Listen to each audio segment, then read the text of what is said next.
Hello everyone, welcome to Come Sit at My Table and another Subscriber Sunday.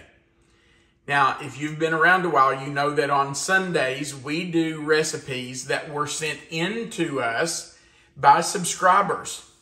And today we're doing a recipe for skillet chicken in orange sauce, and it comes to us from Lee Richardson in Tucson, Arizona. So, let's talk about what we're going to use. Hang on just a minute. Let me tell you that Lee does say, he put a Post-it note on his recipe and it says, "This is a delicious chicken recipe we have eaten for many years. I think you're going to love it." So let's talk about what Lee uses for skillet chicken in orange sauce. The first ingredient, of course, is chicken. Now, the recipe calls for 3 pounds of chicken, and I just wanted to make sure that I had the right amount, so I did weigh it. This is just a hair over 3 pounds. I think it was like 3 pounds and 3 ounces.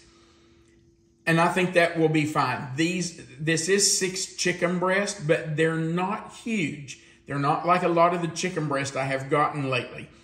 I think if you had really big chicken breasts that you were using, 4 might be about 3 pounds. I was really kind of expecting to have 4 because Lee's recipe does say that it is a serving and makes 4 servings. But I did weigh this just to make sure, and this is just a hair over 3 pounds. So we are using 6 chicken breasts. Now, another thing that Lee says is that he always doubles the sauce because they don't like it dry. They like plenty to pour over the rice that they serve this with. And because he suggested I do that, I'm going to do that with you today. So the recipe I'm going to give you here, and the recipe Melissa's going to put in the description box, is for a double batch of the orange sauce. We're going to use 1 stick of butter. We're going to use 1/2 cup of all-purpose flour. And I don't think it would matter if you use self-rising, by the way. We're going to use 1/4 cup of brown sugar. I did not pack that in. It's just spooned in lightly and leveled off. We're going to use 2 teaspoons of salt. We're going to use 1/4 teaspoon of pepper, 1 teaspoon of ground ginger, 3 cups of orange juice, and 1 cup of water.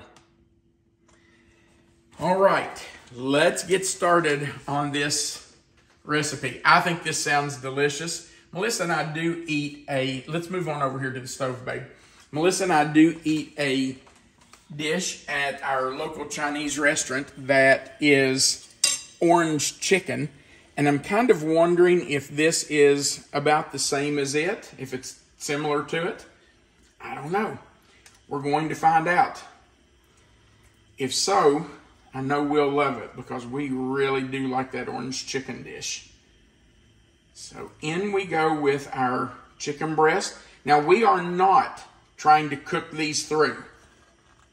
These are not going to be cooked completely when we take it out of this skillet.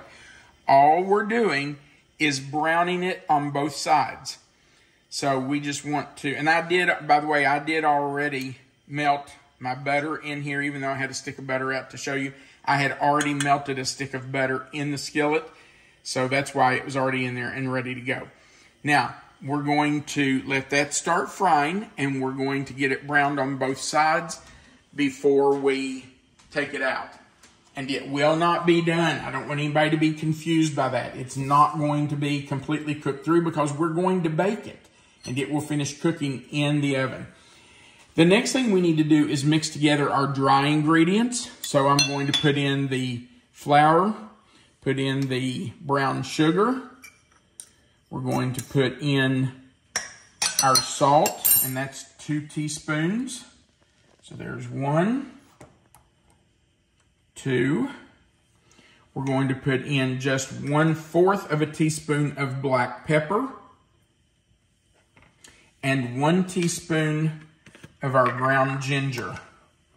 My ginger is just about empty. I need to put that on the grocery list.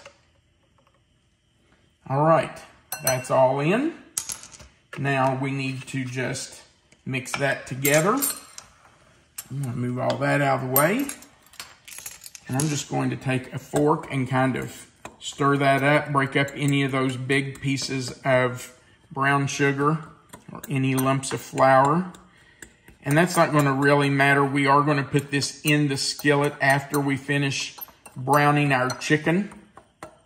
So that's all going to dissolve anyway, but I think it's just good. And Lee's recipe does say to stir this together before you add it. So it's good just to make sure some of those lumps are broken up. Okay, now we're going to let that sit right there while we brown the chicken.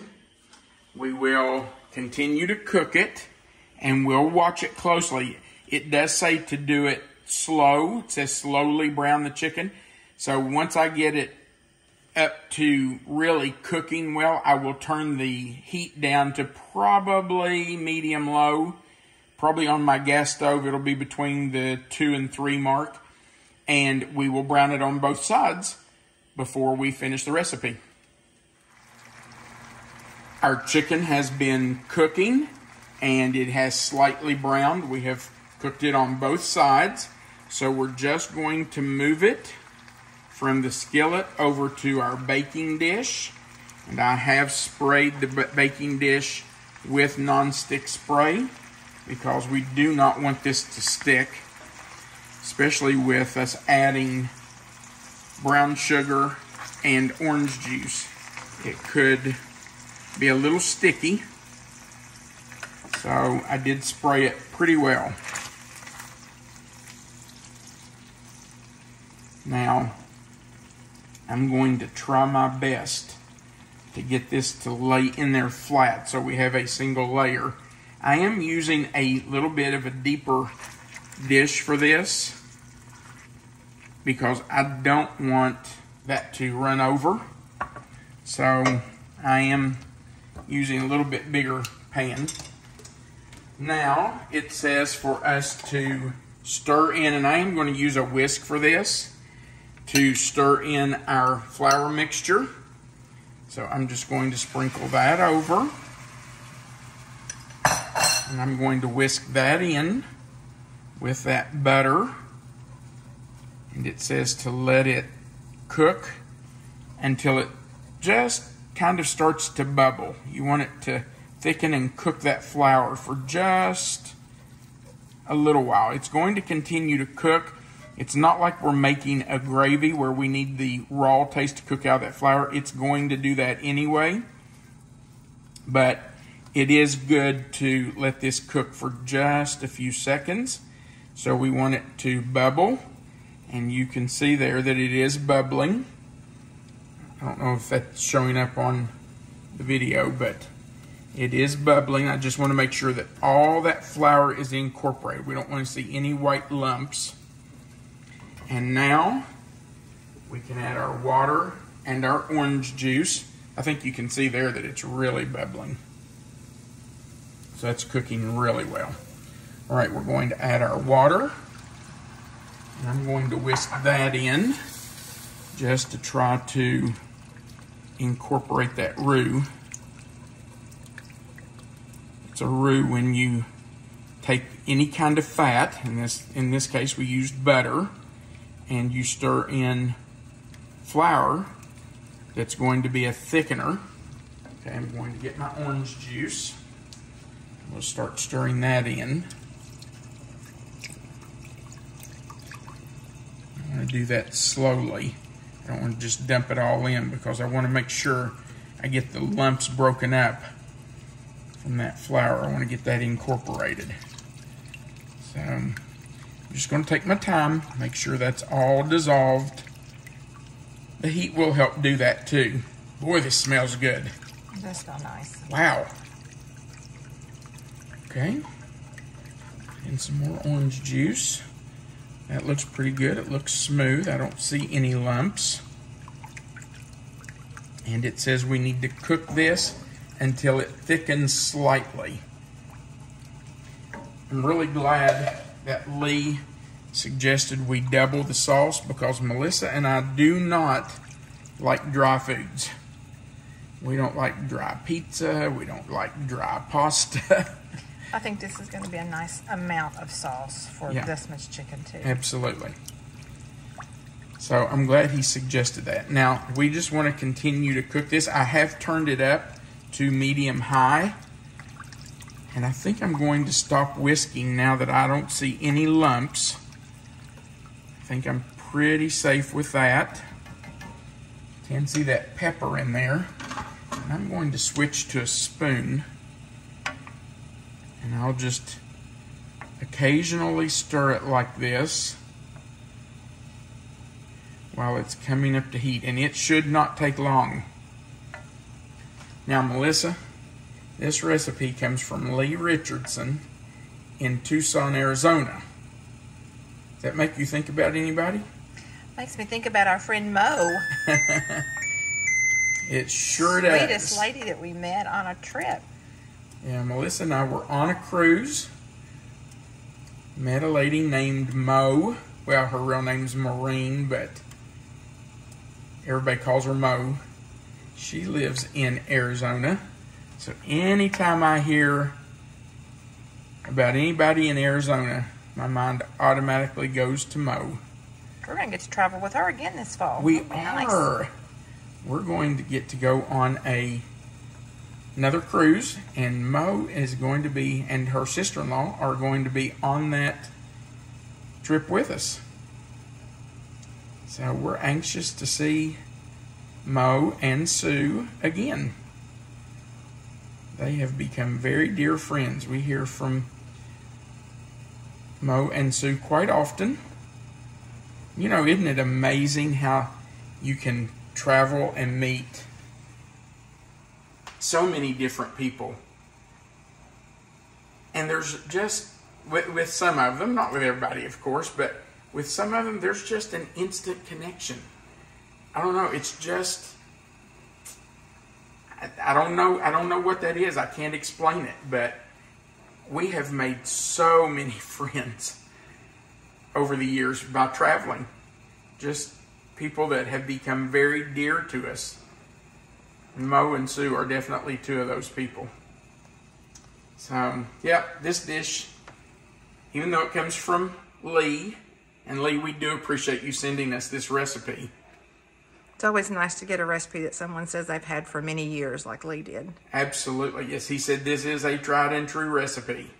So, yeah, it's nice to know that it's one that people have used over and over. I like to try new recipes that, you know, people haven't tried maybe, or I don't know if people like them. But it's even nicer to have a recipe like this from someone that you know is just a really good recipe. This sauce is really starting to thicken now. It's looking really good. I'm not really sure how thick it needs to get, but it is thickening up. You can see there it's not really watery, and it is just starting to bubble. I think Lee's recipe says we need to let it boil for 1 minute, and that probably will really thicken it up. All right, you can see that our sauce is really boiling. It has boiled for about 1 minute. It's thickened up nicely, so I'm going to turn the fire off. Look at the spoon, how it coats the spoon. So you can see it has thickened up quite nicely. So I'm going to turn the fire off, and now I'm going to pour our sauce over the chicken before we put it in a preheated 350-degree oven. Melissa, I think I'm going to move this chicken right here just in case I would spill some so I don't get it on our stove. All right, in it goes. Right over our chicken. Good call, Lee, to double it. Yep. Now, you know me. I can't stand to leave that sauce in there. I'm going to try my best to hold this up and scrape that out of there. I don't know if I can or not, but I'm going to try. This is a heavy skillet. Maybe this is proof that I need to get back in the gym. And I just got it all over the handle. But that's okay. Okay, I'm going to stick this in the sink, Melissa. Now, I want to make sure that that sauce is down around that chicken and under it. So I'm just going to move that chicken around. Make sure that that sauce gets down under there too. Lee's recipe does not say to cover this dish. It doesn't say to leave it uncovered either. But I would assume that you want this sauce to continue to thicken, so you would bake it uncovered.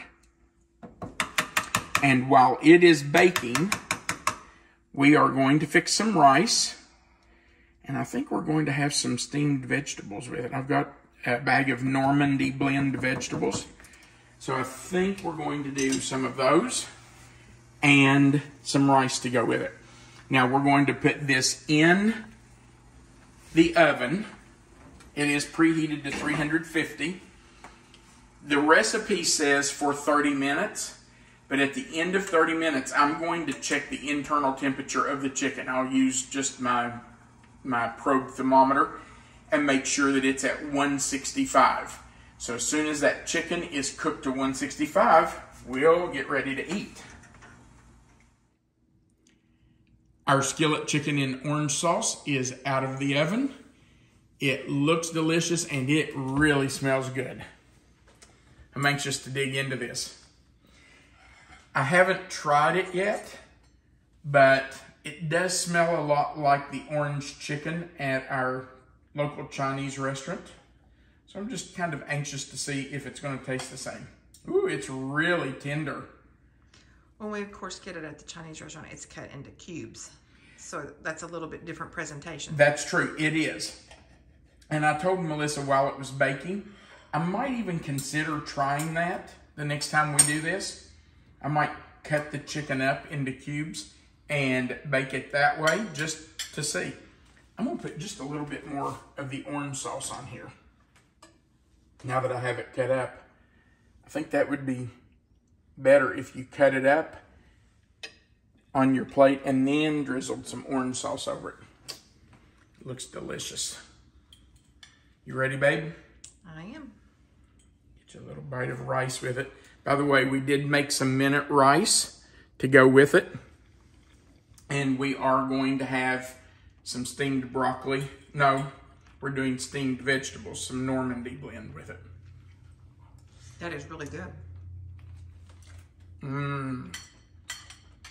Okay. It's not as sweet as I thought it was going to be. And it's not as strong of an orange flavor as I was anticipating. But I taste the tang from the orange juice. It's got that tangy flavor. Honestly, it's really not like the orange chicken at our Chinese restaurant. I do think I might like it cut up into cubes, though. I think that might be a nice way to make it, but it's really good this way. That is delicious. Okay, we're having that for lunch. I can't sit here and eat all of it. That is really good. It did take longer to bake than what it probably would if we'd cut it into cubes. Yeah, that's true. It would have probably baked faster. I did use the thermometer to check the internal temperature, and it took closer to an hour to bake than 30 minutes like the recipe said, but that could have been my fault. It could have been because I didn't fry it long enough in the skillet to get it more done. I just fried it enough that I had a little color on the outside of it. If I had fried it longer in the skillet, it probably wouldn't have taken so long in the oven. So I would just suggest you check the internal temperature of your chicken. You want to make sure it's at 165. That way you know it's done. But that's delicious. That's really good. Lee, thank you so much for sharing your recipe. This will probably go into our regular rotation. That's a good one. And it's so simple. Very easy to do. We would appreciate you going right below this video and clicking the like button, that share button, so it goes onto your own social media page and your friends and family can know about our video. And if you haven't before, we would appreciate you clicking that subscribe button, the little notification bell by it, and the word all. Also remember that right below this video, you'll see the title of this recipe. Actually, you're going to see the title right under the video, but then just a hair down the page, you're going to see it again inside of a box. That's the description box. If you click that title, I think you'll even see the word more under it. If you click the word more or anywhere in that box, that description box will expand. Melissa always puts the written recipe for you, and our contact information is at the bottom of that box.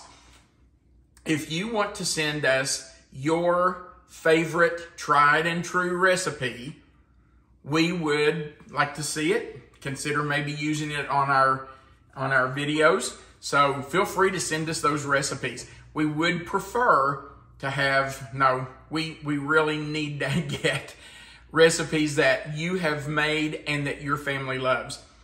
We have had a few people send us some recipes and say, I found this in a magazine 20 years ago and I've never made it, but I thought you might make it and tell me what it's like. We're probably not going to do that.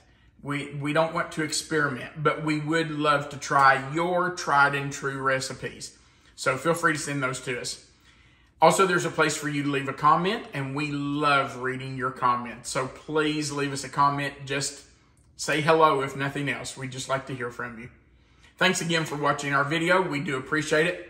We want you to remember that you are always welcome to come sit at my table. Have a great day.